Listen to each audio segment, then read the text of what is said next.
Here we are with our second edition of the Sensibly Speaking podcast. I'm Chris Shelton, the critical thinker at large. And I am Ruth McLeod, spelled McLeod. Thank you very much. All right. And I am the Southern Atheist. Yes. And that was Ruth's oh-so-subtle barb for my misspelling of her name when I was posting some of this on social media. Speaking of which, we are now on social media. The podcast is now officially up and now on iTunes, available for subscription there. I was very happy to have that up within actually just a day or two of our first podcast being posted last week. Mm-hmm. That was really good because I was expecting it to take a week or something. Right. But it did not. And we're so new at this that we actually do not know right now how many subscribers we have. Because we haven't figured out yet how to read that from iTunes. I feel like we could easily Google this, and this is kind of counterproductive to how we are supposed to be doing things right now. Maybe a little bit, but we're busy people, and Google is our friend, and we will get it figured out. But we do have a Facebook page for the podcast that is up, the Sensibly Speaking podcast. And you can find and like that Facebook page, and we will be getting notices up on there. And we've definitely let that be known on social media, and we've got some nice likes and comments on that. Yep. And we also have a Twitter account that you can also, and should, in fact, I'm ordering you right now to look it up, find it, and follow us on Twitter. I'm only sort of ordering you. Well, that sounded very strict and stern, I'm not going to lie. Yes, it was my authoritarian voice there. But you can't say it when you're grinning. I know it's bad. But if we get some Twitter followers out there, we might actually have some incentive to actually tweet some things. So get on out there and follow us on Twitter. I thought it was kind of interesting that within the first day of putting our Twitter account up, we had some kind of random followers appearing before any tweets of any kind went out. I followed on there, so I'm one of the randoms. Well, you were the first non-random one. Oh, okay. Yeah, and then I was the second non-random one. I'm just kidding. I just got started. So also, anyway, iTunes is going to be our primary means of getting subscriptions out. We do have our podcast up on sensiblyspeaking.com, which is our website. And we will obviously continue to post our podcasts on that website, so you can always go there. But if you want to subscribe to us, I heavily encourage you to do so through iTunes and through our website. Absolutely. All right, so now it is time for our news segment.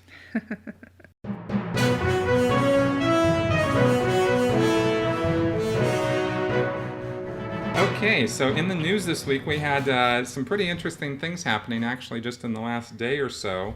We've had this business with the Duggars, Josh Duggar, coming out with a paid Ashley Madison account, this Ashley Madison data dump that got done by this hacker, which, by the way, I don't happen to agree with, that's right. occurred. No, of course. And it came out that our good friend Josh Duggar, who I've never really met.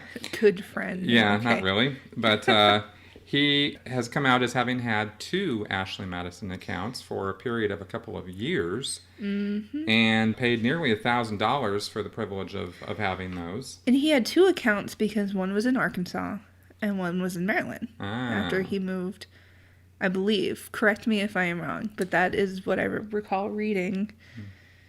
Yes. Yeah. Well, we're going to talk about this, do a little chat about this, only because it's of interest to both of us in the sense that Josh Duggar is a public figure who not only is getting caught, with his internet pants down, but actually became a public figure by promoting family values through the Family Research Council, which was is a conservative lobbying group in D.C., right.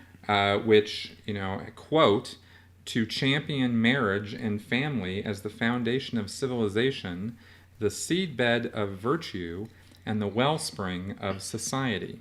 Well, I will give it to him when a few months ago this whole molestation scandal came out with him, he did step down. And then this is just, for me, it's just icing on top.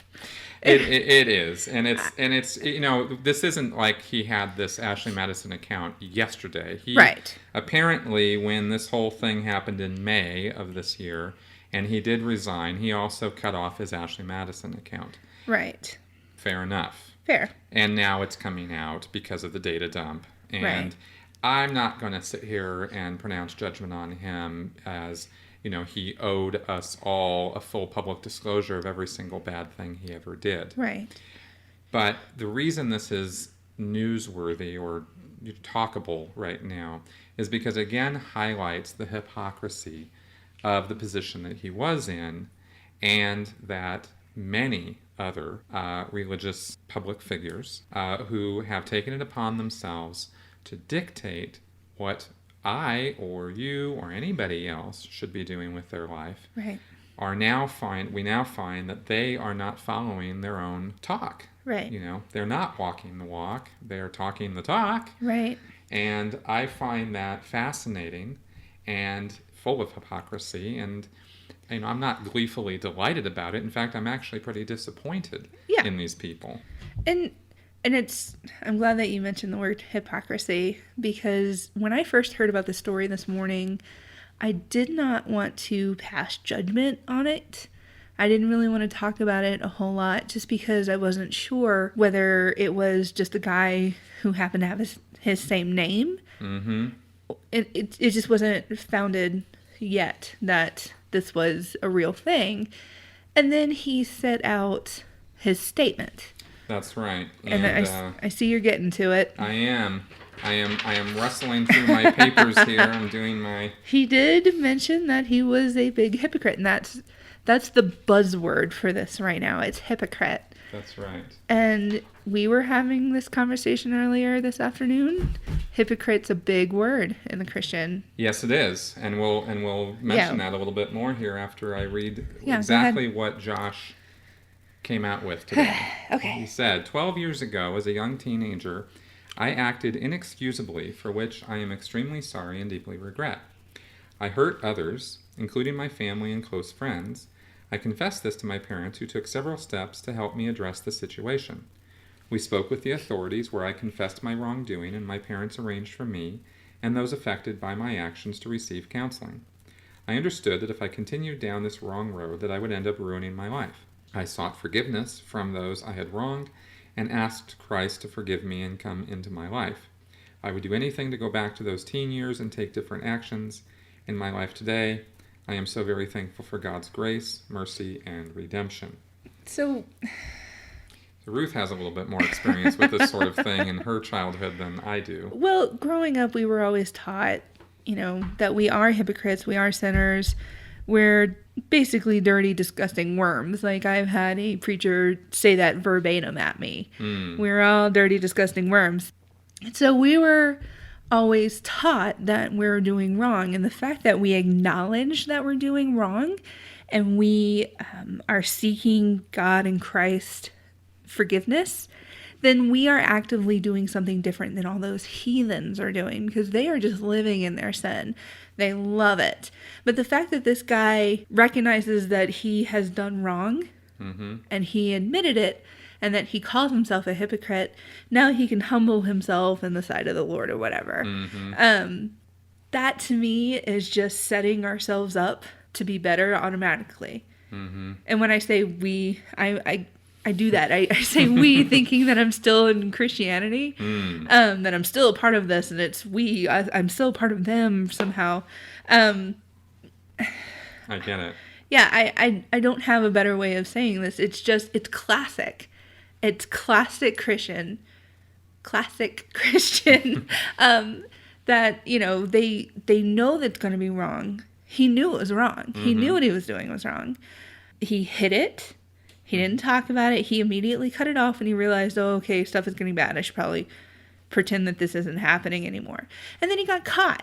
And then when he got caught, he tried to pull this whole, well, I'm a hypocrite. So that automatically makes him better than the people who are doing it, but they're not acknowledging their sin. They're not acknowledging their sin, because they have to be accountable to their God.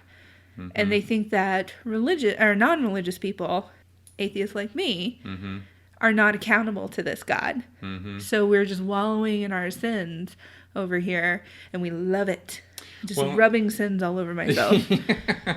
Well, I think part of the point here, and this actually goes back, if we look back at how the Duggars originally dealt with the abuse that he did against his sisters, right? They kept it all sort of in family, in-house, in religion, right?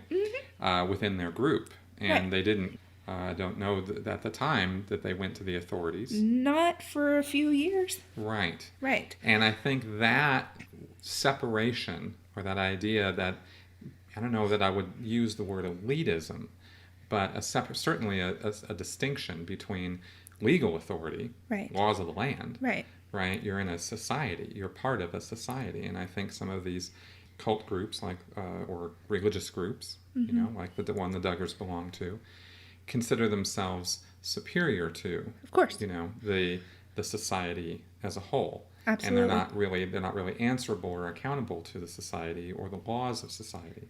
And I think that's where we cross the line into, a bit of unacceptability.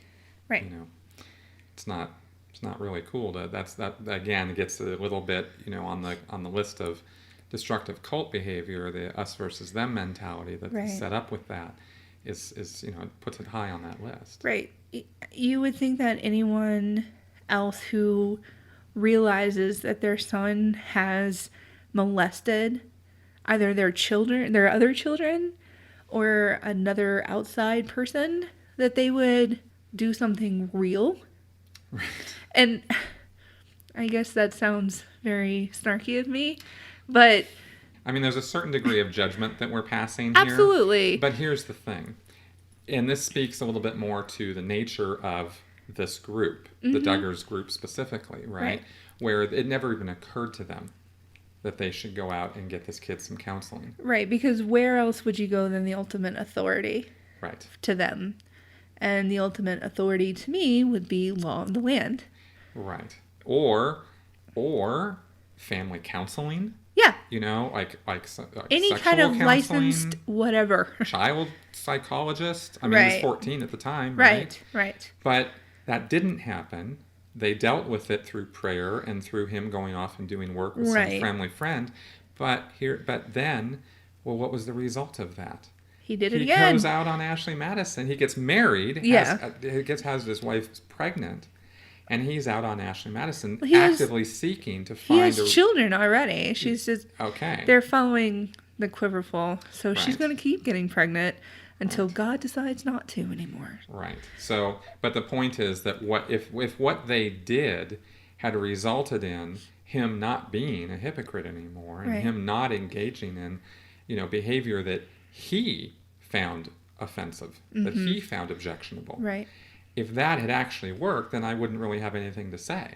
Right. But it didn't work. They didn't get him any counseling. They didn't have any justice occur as per the laws of the land. Right. And then he just continued with his, Right. behavior. I see your point. If he had done something like this, like with the molestation once, went to his parents, they prayed about it, and he never did it again, that's one thing. Right. But the thing is, it happened multiple times, and then he grew up, and he did this. Now, I just want to be clear about this. If someone signs up for Ashley Madison, they do so for a plethora of reasons. Right. And they're consenting adults, and I'm not going to, the judgment factor is not on the fact that he signed up with Ashley Madison. Absolutely not. It's that he stands on a pulpit and says, "Thou shalt and thou shalt not." Exactly. While he goes home and hides in a dark room and is looking for, an extramarital affair, while he's literally out in the public talking about the exact opposite and is, in fact, leading the group. He was the executive director of this group. Yes. That's my objection. And actually actively campaigning against LGBT rights. Right. Things like this. And then this happens. Yeah. And I like your expression that he was caught with his internet pants down. Exactly. That's pretty funny. That's exactly what happened. So poor Josh getting it again. Yeah, I feel bad. Court of public opinion. I feel bad for the family, but I feel very bad for this family, and the reason why I feel bad is not because of Josh's actions. I feel bad for these children who were raised in this environment. Oh, yeah. You know? I absolutely believe that part of his upbringing about the shamefulness of your own body and your own natural urges has definitely contributed to this somehow. Right. Well, I definitely have experience with the idea of separatist, elitist attitudes sure. from my own experience in Scientology, and I know exactly how that feels to think that you're part of a group that is better than society, that is holier than everybody else, and that is inherently better than everybody else, and it's not a comfortable place. You know, it's not a. Sorry, it's very comfortable while you're in it, but coming out of that situation and looking back on it, it's a horrible place to be mentally. It's asinine. Yes. It's asinine. Because it doesn't acknowledge the truth of anybody else's existence or grant anybody else any real, rights or dignity or anything, because you're just inherently naturally better than everybody else. And that's just not a good place to be. And that's why I say I feel sorry for these children raised in this environment who have no judgment factor or choice or decision as to whether this is or isn't what they want to have in their life. And I've been saying for years that I'm waiting for a tell-all from one of them. Yes. one of them's gonna write a book, and this whole Josh thing is just kind of the sprinkles. Yeah, there's waiting for that book, but no question there's going to be more, where there's smoke, there's fire sort of thing, I suppose, right? Absolutely. So moving on now, talking about Scientology, there is a fascinating story that came up last week in the Daily Beast. And yours truly was actually called and interviewed about this piece, so I'm more than happy to report on this. Yeah. Ruth is just shaking her head. I would just like to point out that I sent Chris this article, and I said, I haven't read all the way through, but it sounds like right up your alley. And your not so pretentious, but super pretentious response was, well, did you see how I was quoted? Yes, I might have known something about the article. So humble. The article says the United States pays for Scientology experiment on sick veterans. And thanks to taxpayer dollars, a research team is testing L. Ron Hubbard's controversial purification theories on veterans suffering from Gulf War syndrome. And this is real. This is really happening right now. Here's a little background on this. Since 1994, 3 years after the end of the war, and this is, of course, quite some years ago, the federal government, Veterans Affairs, the Department of Defense, and Health and Human Services has spent millions of dollars trying to better understand and treat the mystery illness that affects some 30% of the 700,000 men and women who served during Desert Shield and Desert Storm. For the first 2 years, millions were spent on studies that focused on stress, chalking up the symptoms to post-traumatic stress disorder. But by 1997, research started to acknowledge what vets and their advocates had been saying all along, that their health woes might be due to the long-term effects of chemical exposure, which had happened during incidents that the Department of Defense and the CIA had either denied or downplayed. Still, knowing that 200,000 vets were dealing with a new, real disorder didn't make its causes any clearer. According to even the most recent research, the causes of Gulf War syndrome may be as numerous and complex as its symptoms. And the article goes on to talk about various things that might be behind this. 20 years and $500 million later, no definitive cause or treatment has been found. So, in desperation, one of the programs that they've decided to pursue as a way of detoxifying the bodies of the veterans is Scientology's Purification Rundown. And I know more than a little bit about this because as an old Scientologist, I was trained to actually deliver these things. Oh, jeez. Yeah, and I have actually done a video now on YouTube, on my YouTube channel, that actually explains how this program is utter and total tripe and complete pseudoscience, which, of course, at the time that I was delivering it when I was in Scientology, I was a true believer. I believed Hubbard. I took him at his word, and I did not realize at the time that there was a thing called real science. like real toxicology and real pharmacology. I Right. had no exposure to any of that. Right. And so this whole Scientology purification rundown, I didn't realize was such a scam. So now, having come out of Scientology and researched it for real, and actually having, seen presentations by actual PhD level toxicologists on this program, I know that the science behind it is totally unsound, Right. and in fact, utter pseudoscience. But unfortunately, the DoD doesn't see it that way, Well, and they they've need to- invested. They need to invest several $1 million before they can see that, I'm sure. Yeah, well, apparently they've awarded $633,000 in 2009, and there were various delays and whatnot on this, but now the thing has been moving forward, and veterans have been sitting in a sauna for 5 hours a day, taking Golly. mega doses of vitamins and niacin, up to 5,000 milligrams of niacin a day, I should say, which is completely toxic and harmful. Yes. And, in an effort to detoxify their body, they're actually like exposing themselves to potential heat exposure, heat Yes. stroke, and far excessive doses of vitamins. 5 hours at a time in a sauna? 5 hours, yeah. There are breaks allowed, but it is 5 hours a day is how that works. And you stay in there for as long as you can stand it. That's nonsense. Yeah, it is utter nonsense. And like I said, I've done a video on this if anybody's interested in the actual specifics of why this program is ridiculous. It's beyond the beyond on this thing. And thankfully, I was actually really happy to get called. The Brandy Zadrozny, the reporter who actually wrote this piece. It's a quite a long article in the Daily Beast. This is a 12-page article when you print it out, and she did a really championship job, and actually quite an objective job of reporting on this. This is not a slanted piece, and it was interesting that the Church of Scientology did not respond to multiple requests for comment on the story by the time they went to publication. You'd think they'd want to say something, and I obviously don't have the same experience with Scientology as you do, but that really seems to me like something that they would want to defend. Exactly, and there have been this purification program is documented in a book called Clear Body, Clear Mind, which is all L. Ron Hubbard stuff, and it's also used, by the way, in their secular drug rehab program. And I use the word secular very loosely. I'm sure. Because it is just nothing but Scientology, but rebranded under the name Narconon. And the thing that I must comment on while we're talking about this really quickly is I'm not going to harp on this, but there have been deaths at Narconons.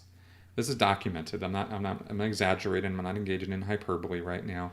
There are actual investigations being done of Narconon facilities. Wow. And there are no less than 25 cases of fraud being brought against Narconon for making claims about, a 70-80% success rate, which has no substantiation of any kind. Wow. And saying that it's not Scientology, when in fact it is nothing but 100% Scientology. The whole thing is just pretty ridiculous. I just kind of thought of something. If this DoD study has Scientology basis, and they brought it out of L. Ron Hubbard's book, what did you just say that it was Clear called? Body, Clear Mind is the Clear name of Body, the Clear book. Mind. Yeah. Then it would kind of make sense to me that they're not commenting on it, because don't they not want L. Ron Hubbard to be questioned? Am I... Well, they should still be making some sort of public statement in regards to supporting the program or why they're doing it. Yeah. And here's one of the other kind of goofy things behind this, which another ex-Scientologist is quoted in the article. Mike Rinder, he was a very high-level Scientologist, and he came out years ago, and he keeps up a blog and on Scientology matters, and he's quoted in the article that the church has been trying for many, many years to get L. Ron Hubbard into a recognition for a Nobel Prize. And they think that this purification rundown, which, by the way, I'm just going to say, Scientologists actually believe that this thing really works. And the three principles, the three scientific assertions that Hubbard makes have all been shown to not be valid points. For example, LSD does not lodge in the fatty tissues of your body. No. But Hubbard makes the claim that it does. The toxins and chemicals stay in your body for years and years and years. And toxicology just knows that this is not true. So these were all just hypotheticals that L. Ron Hubbard came up with? Yes. Okay. But he asserted them as fact and built this program around them as though they were facts, and Scientologists don't know anything about experimentation and studies and peer review, believe that because Hubbard says it, it must be true, and so they take this as word of law.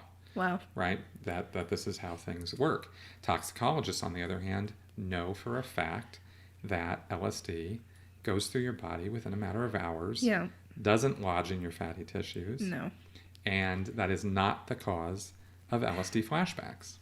Which is Hubbard's explanation for LSD flashbacks. So, anyway, this is the kind of pseudoscience I'm talking about. I was happy to be called in about it. Yeah, absolutely. And we're gonna move right along here. Doing my Rush Limbaugh imitation here. Likes to rattle his papers. I have nothing to crinkle over here. Yeah. I'm gonna have to bring my own papers. All right, so our next story here, and this is interesting because we actually have a little bit of a potential disagreement on this. To a degree. To a degree, maybe. This is in Denver. This has to do with the Denver International Airport, DIA. And apparently, the Chick-Fil-A is trying to get a location set up at DIA. And the Denver City Council, decided that they wanted to pause this okay process, which is usually just a rubber stamp. Somebody wants to get a restaurant set up at the airport, they go, yeah, okay, no problem. But they're reviewing it like they would just about anything else. Well, maybe a little bit more than anything else. You know what? I don't blame them. They're pretty controversial, I think. Councilman Paul Lopez called opposition to the chain at DIA, quote, really, truly a moral issue on the city, unquote. His position comes despite ardent assurances from the concessionaries, in other words, Chick-fil-A, who have operated other DIA restaurants, that strict non-discrimination policies will include protections based on sexual orientation and gender identity. Robin Knitsch, the council's first openly gay member, said she was most worried about a local franchise generating, quote, corporate profits used to fund and fuel discrimination, quote. She was first to raise Chick-fil-A leaders' politics during a Tuesday committee hearing. The normally routine process of approving an airport concession deal has taken a rare political turn. So I think those two paragraphs pretty much summarize the key issue here. Right. And my hackles went up on this only because I am a firm believer in, tolerance, letting people believe whatever they want. I've always said that it's actions that count, actions which are regulated. And I don't necessarily see here that Chick-fil-A is doing anything wrong. And in seeking to open up at DIA, which, by the way, according to a 2013 survey at DIA, Chick-fil-A came up as the second most wanted restaurant out there at the airport. So the public because do all they want do this is there. chicken. It's easy to run through, and you stand in line and you go, "Oh, what am I going to get? The chicken." And of course, it's quick. Of course. All I'm saying is that there is a public demand by survey for that concessionary there. It's not that the public are voting with their feet and saying we don't want this. Right. They are voicing that they do. And the city council, is perfectly free to have considerations and look into policies of any business that's going to open up and make sure that they're not discriminatory. Right. But there's also such a thing as just creating a ruckus where there isn't one. No. Well, and you know what? And I personally am glad they're taking a moment to pause and look into this. Well, I think if there was actual evidence that Chick-fil-A had discrimination policies, which there isn't, right, then maybe there would be reason to take a pause. But this is all based on the statements made by the owner of the company that were admittedly anti-LGBT statements. Yes. However, those were anti-LGBT statements made by one man who, based on everything that we can see here, has not enacted policies based on that belief. In other words, he's doing exactly what we want people in that position to do, which is they're not acting on those beliefs in a harmful way. He inappropriately brought it into a business discussion. He did. And fair enough. And he has stated publicly that he wished, that he regrets that, shouldn't have done it in the first place, wasn't appropriate, shouldn't have been there. I've never gone back, and I know many people who have, and I have LGBT friends who go there every day because they don't care. Right. And that's fine. Right. The thing is, as soon as I heard it, I'm like, no, I don't want to be a part of this. And I understand it's a franchise business. Mm-hmm. So I go in there and buy some of their chicken, fine, whatever. So, some of my, however much money it was, goes to the franchise. A big chunk of it goes to corporate. Mm-hmm. That's how they work. Mm-hmm. And he gives money to anti-LGBT foundations, and I don't want to be a part of that. And that's me. And I am glad that this council is taking a pause and making sure. Because I have definitely seen and heard individual franchise locations, mind you, just the one location. They have those screening policies to make sure that who is going to be working in their location is morally on their same lines. Okay. And maybe that's a South thing, because it was in Louisiana. Well, I was going to ask you, where was that located? Because I was curious. It was in southeast Louisiana. Okay. And that was some sort of an illegal screening process. Absolutely. Where they were asking about. And they were called on it. And did they stop? Oh, I'm sure they have now that people know about it. Right. And it is inexcusable, and I don't have any agreement with the idea that they ever did that. That's for sure. It's unacceptable, and I'm sure that corporate-wise they don't have these rulings in place. But since they're a franchise, I'm okay with the council taking a step and looking at it. I'd be okay if they took a step and looked at any company that would come in, especially to a location like DIA that is heavily populated by many different people. Fair enough. Well, the council has every right to look into the policies of any organization to make sure that those policies are not discriminatory. I just had my hackles go up a little bit because I saw a little bit of reverse discrimination here where, because of the beliefs of one individual who happens to own the company, we're now going to call the entire company's operation into question. And we say we don't want to do that when it has to do with... But, okay, if they just said, no, you can't be here because we don't like your CEO and president, that's different. What they're doing here is taking a second just to look over to make sure.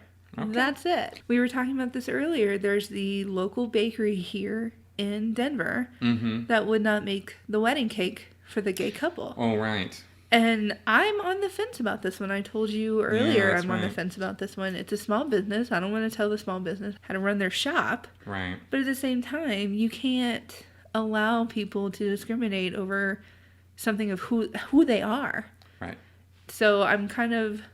And it's funny because on that issue, I'm not on the fence at all. I think it's totally off the rails that they would discriminate against LGBT couples. And, I think that's insane. I think it's the same. I think that's just as insane as if they... Every now and then I've got a little bit of my Southern conservative just eating at me. And... Totally. And if you give me a minute, I'll go, Southern accent and everything about it. All right, fair enough. Well, okay. That's that story, and it's nice to have a little healthy debate sometimes. So. And that wasn't really a big debate between you and I, and not at all. I can't wait till we really get into it.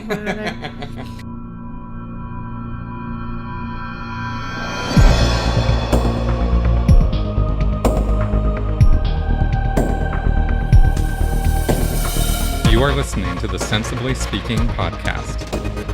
Isn't it about time someone made some sense around here? This is extremely exciting good news for me. Yes.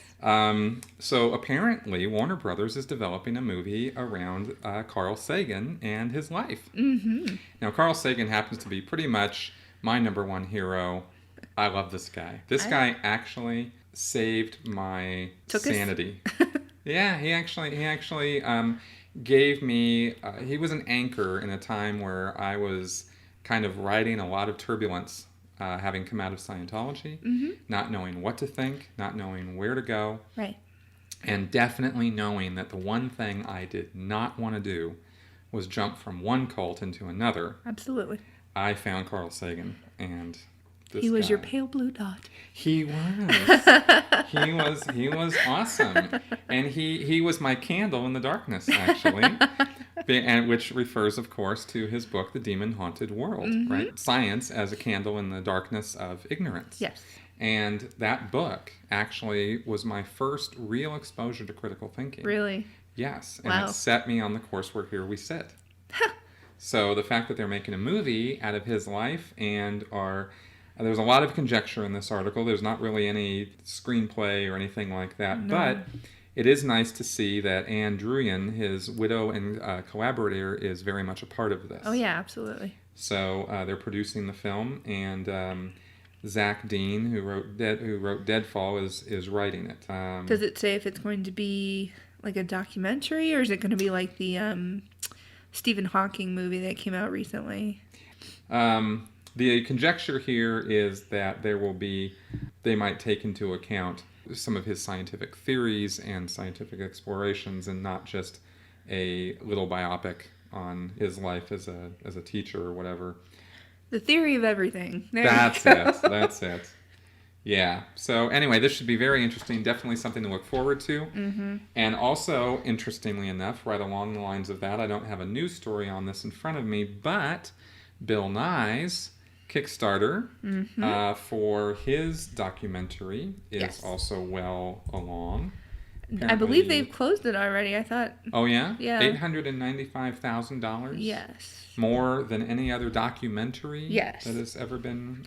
And so that question is answered for us. It will be a documentary about Bill Nye. So that is exciting. Yes. Just for me, because Bill Nye was my first, he was my Mr. Wizard. From my mother's generation, or the generation right before me had Mr. Wizard, I had Bill Nye. And it was awesome. And I would definitely sit there Saturday mornings, Bill, Bill, Bill, Bill, with everybody else. And he had all of his goofy sound effects. And he taught me a lot about science. And it was really awesome to listen to and watch. And so this is really cool for me. I'm reading his book right now that he wrote. And so I'm just really excited for this project to come out. That's awesome. Yeah. That's awesome. See, I missed that whole thing. I missed Bill Nye, the science guy, growing up. I he was after my growing up period, I think. Right. And then, of course, I was steeped in the pseudoscience of Scientology at that point. So, yeah. I'm sorry about that one for you, because Yeah. that made my childhood. That was awesome. Well, I'm definitely looking. I love listening to Bill Nye now. He is definitely one of my heroes. Oh, yeah. Along with Neil deGrasse Tyson, they often collaborate, Yes. and they are funny as And- hell. Neil, I've got a little bit of a crush. I'm definitely, he came here and spoke earlier this year, and he brought me to tears, just the way that he speaks about the universe, the way that he speaks about how we interact with each other and with our universe. It's just fascinating. If you ever have the option of being able to go hear him speak or watch him, absolutely do it. He takes his shoes off and he walks all around and he'll answer any question possible out there, and he loves talking to kids. It's fantastic. That's awesome. He's a great person. That is awesome. Well, And I think because Bill Nye and him are such good friends, they're really good at speaking to the everyday person, because I'm not a science geek. I'm really not. I'm more of a social geek. So when I can hear him talk and he explains things to me in a matter of where, of course I understand him. Of course, that makes so much sense. Thank you so much for putting it for stupid people like me. right, stupid people, which you are not. I'm sure I'm not. Sure.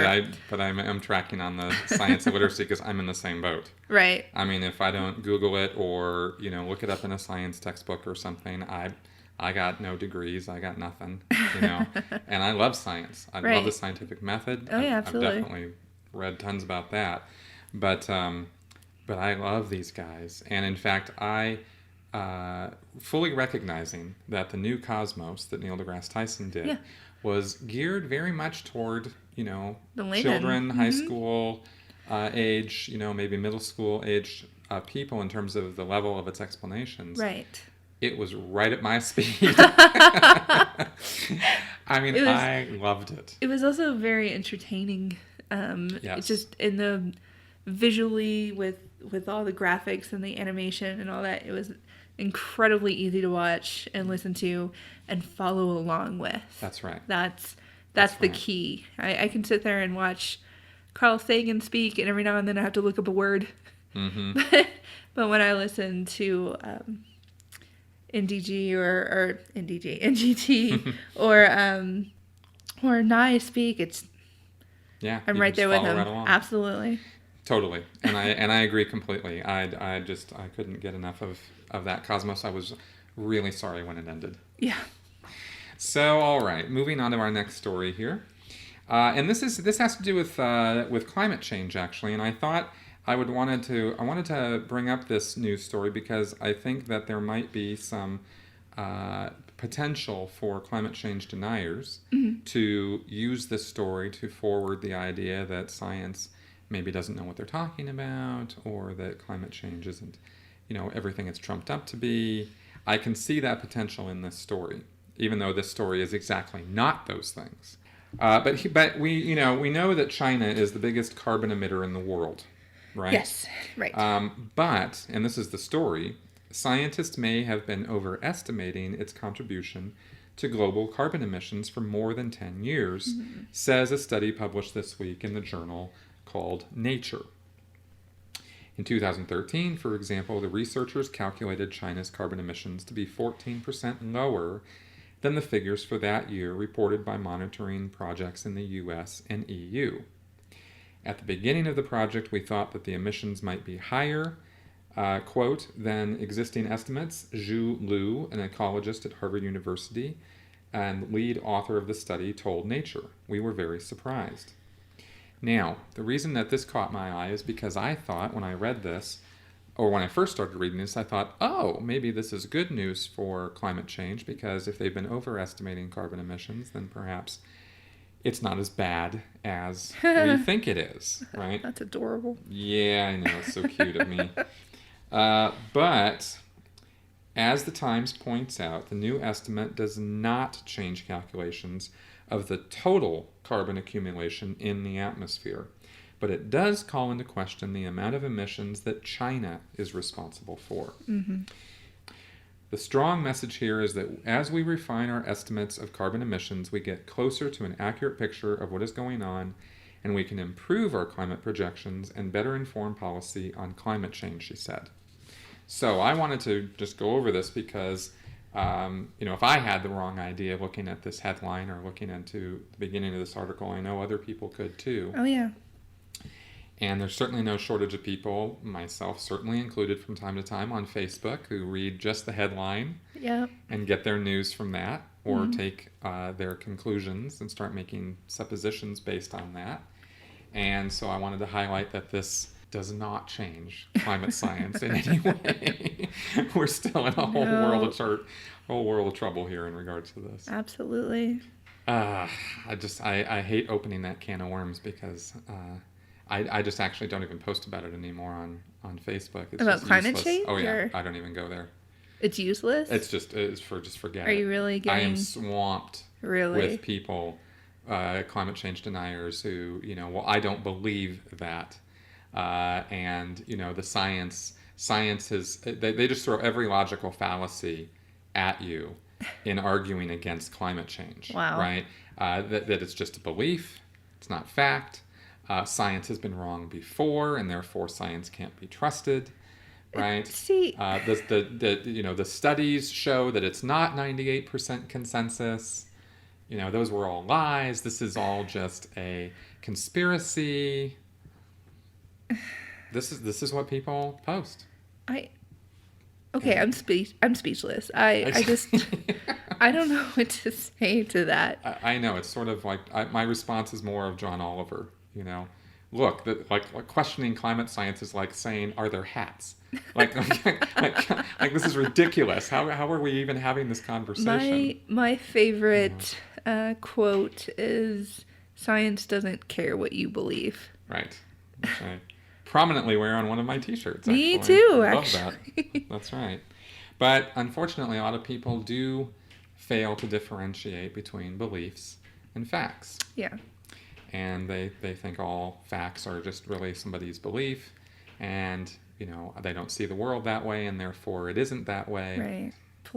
There's multiple political cartoons about this where there's like a snowflake falling, and it's always a redneck. It's always a redneck. Well, if we're heating, why is there snow or something like that? Right. To that effect. And it's always, a facepalm moment. And exactly. Wow. Yeah. And of course, we're saying all this while this last July was the hottest July on record. Well, we're not saying it's, and that's the thing. We don't say global warming anymore. No, it's climate change. It's climate change, That's and right. That can mean extreme cold and extreme heat. Exactly. But I think it's fairly clear that in the last couple of years, things have been a little interesting when it comes to weather patterns. Oh, yeah. And weather and climate are not the same thing. We're not getting confused about this. I'm No. just pointing out an observation that weather, which is the short-term barometer of a Right. longer-term system called climate, Right. has been rather sporadic and rather interesting. And I've, recently moved to Colorado and had more than a couple of people tell me that the bipolar weather that I call it out here has insane. been quite insane. The weather here is more fickle than it is down in Florida. Like, I got used to torrential downpours for 10 minutes and then, walking across the street and it's bright and sunny. Right. This here drives me batty. Yeah. I don't know what to plan for anymore. Exactly. I mean, there's snow boots and flip-flops next to my door now. That's right. That's right. Take out your umbrella and T-shirts because you never know. Yeah, basically just put on whatever and pray. Exactly. So anyway, fun and games, but climate change is actually the bottom line on climate change is that it is not fun and games. It is actually a very serious situation and one that we need to act on. All right, this week on What Are You Talking About? What are you talking about? What are you talking about? What are you talking about? We are going to take up the subject of tax exemption for churches. This isn't going to be light. Now, I've spent more than a little bit of time looking into this subject because I got very interested in whether the Church of Scientology, which as far as I'm concerned is a church in name only, should be tax exempt. They've been tax exempt since 1993 after the long protracted battle with the IRS to get that tax exempt status. And I found that status was gotten through lies and deceit to the IRS as to how the Church of Scientology actually operates. I've seen the documents, and I was going to do a video documenting that. There was a sign the pledge to revoke their tax exempt status, wasn't there? Yes, that unfortunately did not go through. Really? No, but there is still hope, and there is work being done behind the scenes to get that being looked into. Good. Yeah, and I totally signed that one. Yeah, I definitely signed it. So looking at the pros and cons on this issue, right? Right. I think that what we're looking at here is, clearly we know, from our secular activities, that there is a rise in the percentage of people who are now saying they are not really claiming identifying as any. Yeah, they're not self-identifying as any particular faith. Right. That percentage is definitely on the rise. They're not necessarily identifying as atheists. No. But they're identifying as nuns. Right. Right? Right. And I think that some of that is in protest of some of the excesses that we've seen recently. Right. With certain cult groups and church groups. Mm-hmm. Right? Cults can have, especially in the United States, church status. Absolutely. It is nothing to get church exemption from the IRS. 501c3 is the tax code, right? Mm-hmm. Nonprofit status as a church. Right. The IRS does not come in. They have a very loose definition of religion, right? Mm-hmm. John Oliver did a brilliant, short on this last week, in fact. Right. And it's just nothing to get tax exemption. And so you have mega churches with mega abuses of the tax code. Right. Right? They flaunt the abuses. Mm-hmm. You have televangelists buying, doing fundraising to buy a G6. Oh, gosh. Right? Yes. And you have, clearly enormement, which is, people church leaders personally profiting from the proceeds that are going into the church. They lead these extravagant lifestyles. They wear the Gucci shoes. They've got the $5,000 suits. Oh, yeah. The large estates. They get palatial estates, which they pay no taxes on because of parsonage. It's another part of this. Okay. So you have a lot of upset people in the United States right now who are not part of these little religious groups, Right. are not conned by these televangelists, who look at this from the outside and go, that is ridiculous. Right. And so they look at the whole picture of tax exemption in churches. A billion dollar, not billion, it's a multi-billion dollar, Right. write-off total, right, every year. And they go, hey, something's wrong here. 85 billion, I believe. It's a tremendous amount of money, huge amount of money that is not going to, that is not being paid in taxes by churches because of their exemption. Right. When you total up all the exemptions, all the churches, you have, billions and billions of dollars. Is that right? I think there's a very valid argument to be made for the fact that it's not right. We might have outgrown this. The original meaning to have churches be tax exempt is what we're outgrowing. Right. That's my point as well. Right. That I think we have outgrown it. Right. Churches, we can harken back to the good old days and we can look at pros and cons back then too. Right. Right. I think there's always been corruption in churches. Of course. I mean, when you look at, the expansion of the Catholic Church into Mexico during the time of the Aztecs, the Incas, the Mayans, I mean, these people were slaughtered and ruined. Oh, yeah. If you think completely wiped out. Christianity has always been peaceful, you don't know the history of it. Right. So here you have, and they were, scooping up all the gold. Right. Right. So there's plenty of history to look at that, has corruption and avarice. Well, God needs money. I mean, yeah, of that's course. just... God, dig deep in your pockets. That's just a given. Yeah. Now... Getting to modern times, right? The arguments that are made for tax exemption are that churches provide social relief, charity works, things that if the churches weren't there doing it, the government would have to pay for. Mm-hmm. Right? Right. And I think we've got a situation now where the IRS is, quite frankly, not really doing their job. Right. In regards to enforcing their own tax codes when it comes to churches. There's been many instances of churches blatantly saying, you need to vote for this guy or you need to not vote for this guy. When I was in church, I was too young to vote, so I wasn't paying attention to stuff like that. But I'm sure maybe our pastor may have said something along the lines of, well, I don't know about y'all, but I care for so-and-so. And in just that one little way was probably not violating anything, but it's definitely skirting it. Mm-hmm. You know what I mean? Mm-hmm. Well, I think when you have churches hosting presidential candidates, local politicians coming in speaking at the churches, Absolutely. who are clearly endorsing those candidates, I think you might have a little bit of a tax code violation there because that is explicitly one of the things that the IRS says churches are not supposed to do because it violates church-state separation. Oh, yeah. And to get back to your point, like in the olden days, 1800s here in the U.S., the church was the social hub of the community. You went there because everyone went there. Everyone usually in your area was of your religion. Mm-hmm. So you went there for all the social news. You went there to learn, you're not supposed to gossip, but you go there to learn the gossip. Of course you are. You go there if you're hungry. You go there if you are homeless. You go there if you need clothes. You go there if you need community. Mm-hmm. And that's what it was for. And that's what the government was relying on churches to do, to fill that gap that they didn't have to financially support. And that's why churches were not taxed. Or at least that was one of the reasons they were not taxed. Mm-hmm. And we don't see that happening as much as it should be. For every church that we see out there, I'm sure there's 20 more within a mile radius. Mm-hmm.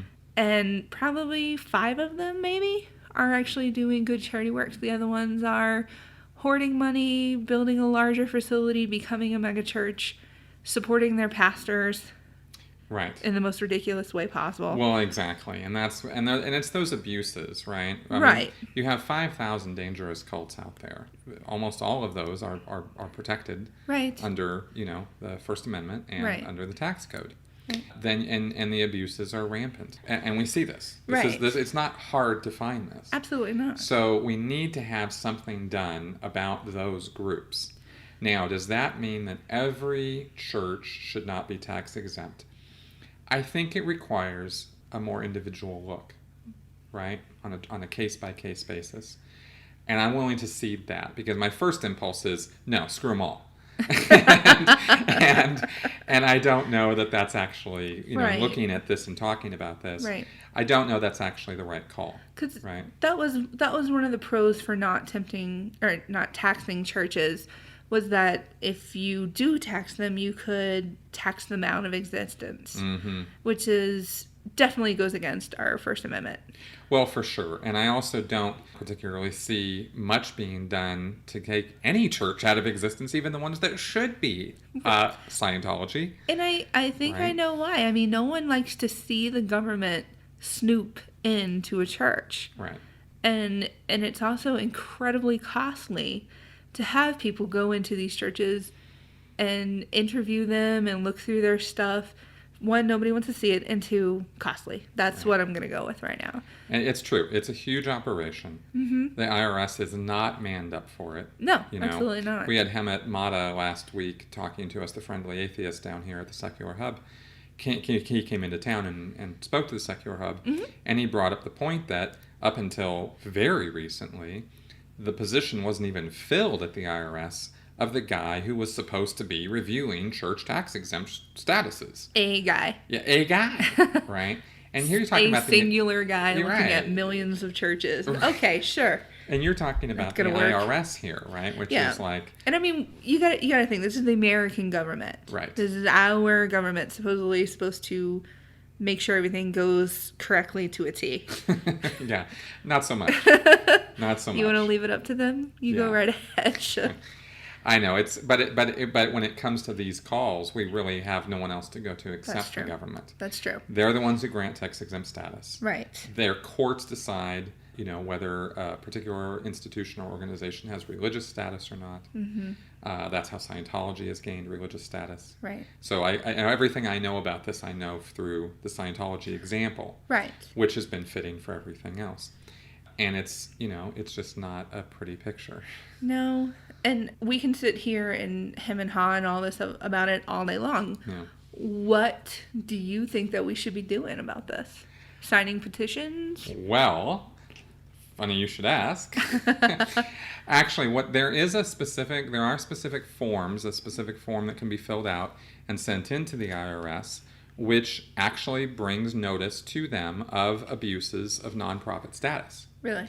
Yeah, and this can be looked up on the internet, and I'll put a link to it on our show notes. Definitely. And that form, if you have personal knowledge or even hearsay knowledge of abuses of a specific church organization, you can report it to the IRS, and they're supposed to act on it. Now, that's something you should do. Right. You can start petition drives and whatnot, but I think those forms are actually a little bit more effective. Okay. There's also bringing the matter to the attention of your state representatives. Absolutely. Your city and state representatives. I don't know that at a national level it's going to get attention straight away. Right. But at a local level, you certainly have more of a voice. Right. And we should use it. I don't think that people are aware of their local government as much as they should be. I agree. I think in the state of Colorado, we have this awesome option that you can get in on where they mail you your ballot for every single election that happens in your district. Since I moved here to Colorado 3 years ago, I have voted in every single election that has ever happened in my district because they mail me a ballot. It's easy. It shows up. I fill it out. I drop it off. I know who my people are. Bam, there you go. I know how to get a hold of them. I know where to find them. I know where their offices are, and that sounds really creepy. But it sounds proper. It sounds creepy, and you're right, but it's proper Right. But you're supposed to know. It's kind of like I used to say this in college to freshmen coming in when I was an orientation leader. Know your professors. Know where their offices are. Know how to get a hold of them. It's the same in the real world. Mm-hmm. You know who your boss is. So you definitely should know who your Congress people are. You should definitely know who your council people are. You should know who your mayor is, for God's sake. Come on. I mean, just these little things, you should most definitely know how to speak up for yourself and for your community. There you go. And that is Civics 101, folks. And actually, that is the only way that we can enact change as individual citizens. Absolutely. It really is. Yeah. So, we can sit around and bitch and moan and complain about it, or we can do something about it. Exactly. So there you go. And I don't want to be a bitch, a moaner, complainer. I want to be a doer. I agree. All right, and with that, we are going to wrap up our show for this week. Thank you so much for tuning in for our second. That's right. Second premiere episode. Our second of many. Yeah. That's right.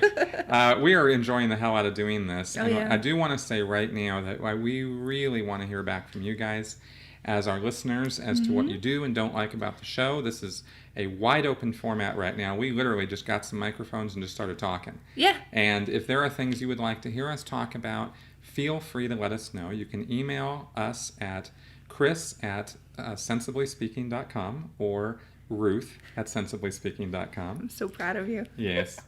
Or you can comment on our Facebook page. You can comment on our webpage, sensiblyspeaking.com. Twitter. You can tweet us. There are so many ways to reach us. It's ridiculous. Right. But we do want you to reach us because we want to hear from you and we want to know what you like, what you don't like, and of course we're always open to lots and lots of praise. So wow. Yeah. So those are the ways to reach us, and of course please do subscribe on iTunes and tell your friends about us, and we will keep pumping out the episodes here. Yeah, and we'll see you next week. Thank you for listening. Bye.